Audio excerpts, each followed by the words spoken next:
DJ get 8 points there in the second half and kind of start, finding his stroke a bit. I guess just how big is it? We've seen the plus minus numbers be so good for him. How big is it to kind of get him going a bit offensively? Yeah, it's big.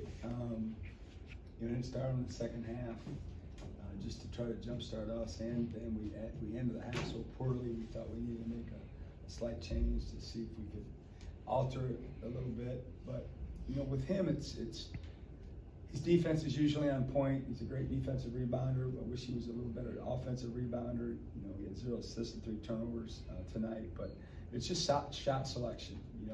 I'd rather have him shoot more threes, to be honest with you, rather than the pull-ups. I want to try to get his length downhill and get all the way to the rim, put the defense on their heels, or those catch and shoot rhythm threes that he made a couple of today, which is what we want him to do. We'll go to Coach's right. I asked Jimmy about this after the game. Obviously, when he transferred here, he had probably a different goal in mind of what his role was going to be. What have you, with Tolu out, what have you seen with Jimmy's mindset, knowing that he was going to have more responsibility early on this season? That'd be for him more. I haven't changed. I haven't seen a big change in his mindset. He's been pretty businesslike since he's arrived. He's been there, done that kind of guy. There's some things we got to work on. He's not getting low enough in the post, and some guys that aren't as heavy as him are holding their own a little bit, and we got to leverage it a little bit better. He missed a couple short hooks that I thought normally he would make, and he missed a couple free throws that we thought he'd put in as well. But he's logging more minutes, than he's probably used to. He probably didn't expect that. But he's certainly gaining confidence in the system, and our other players and our coaches are gaining confidence in him too. We'll stay front row right with Justin. Chris, you guys got Shaq back today. Just went into the decision to stick with Trey in the starting lineup there. We were 2-0, and Trey been shooting the ball pretty well, so really wasn't much discussion about it. And then to have a senior guard like Shaq coming off the bench, that at the end of the first half there, they start coming back, he comes in, maybe settles things down with a 3. Just how much is a luxury to have a veteran guy like that coming in and being able to settle things down? Yeah, it's almost to the point now where, I'm cognizant of minutes a little bit, and who am I going to put in next, and who's the next sub, and we're going to have to work all that out. With the injury situation we've had, it wasn't as many decisions that we have to make in the game, but especially out front when we're fully healthy, we've got lots of different options, and we've got to continue figuring that out as we go forward. But I thought Shaq looked comfortable out there. I knew he would. He'd love to see him knock down that open 3.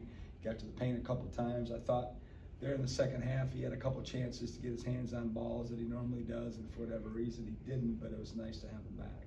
Second row middle with Benjamin.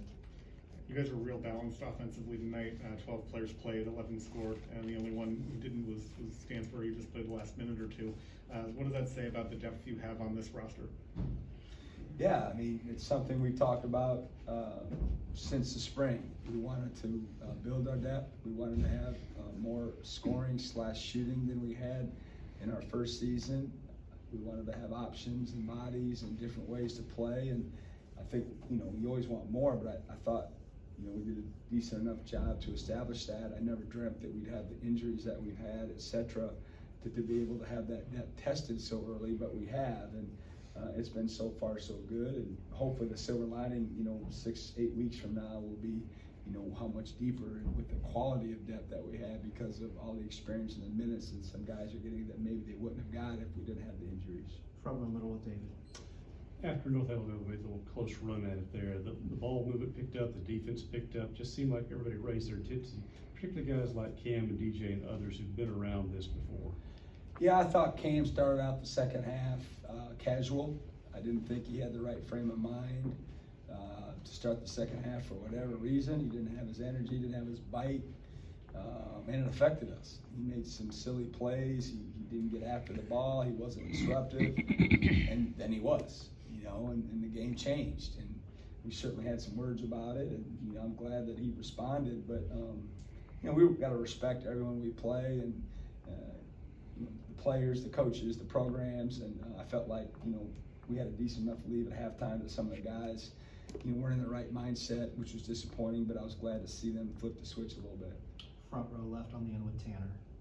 Coach, Andrew has 9 tonight. Do you see him kind of settling in a bit more now that you've got these 3 games under your belt? Yeah, I think so. He's getting more comfortable on the court, and you know, his new surroundings, new role. You know, he had a different role at Marshall, and he could shoot, you know, almost any ball he wanted. You know, and there was no consequences. Where around here, that's not the situation. You know, we're trying to take our best shot and work together on offense, and you know, just take shots that make sense for us. And there's definitely an adjustment period. And then just the defensive standard that we have, he's gotten way better on that end. You know, tonight he had some good ones, but then he just wouldn't finish the play. Like he'd guard him. In the last dribble, he would quit with it, and he's just got to finish, you know, each slide or each closeout or each possession, whatever the case may is. But at least from where I sit, he just looks a lot more comfortable. And I think people are starting to see, you know, he's not a shooter. He's a player. You know, he's crafty. He knows how to play. He's really good on ball screens. He's got unbelievable finishes around the basket that we can't take any credit for.